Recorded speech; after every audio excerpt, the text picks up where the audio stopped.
Maestru Pedro Botezatu s-a repatriat oficial în România în primăvara acestui an, după mai bine de 30 de ani petrecuți în Austria, apoi în Canada și Statele Unite. Revenirea sa la București este marcată de această primă expoziție care inaugurează Imaginaria Gallery, situată în strada Sfântul Ștefan, numărul 20. Prezentăm publicului bucureștean pentru prima oară o micro-retrospectivă cu opere compuse de artist în Statele Unite, dar și o serie de lucrări pictate în ultima perioadă în atelierul de la Săftica. Veți întâlni lucrările unui plastician complex cu o operă de o diversitate amețitoare. Originalitatea și complexitatea lor unică se contopesc într-un stil inconfundabil, purtând marca Pedro Botezatu.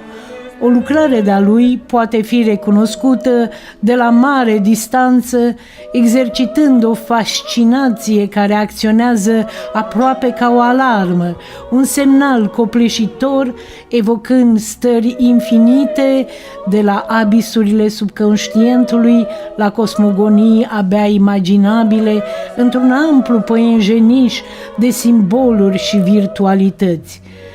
Vă propunem așadar să experimentați această formidabilă atracție, să vizitați acest nou univers în care nicio lucrare nu seamănă cu alta și fiecare în parte este o expunere nemărginită, de pură bucurie, saturată de culoare, o terra incognita oferindu-se a fi descoperită.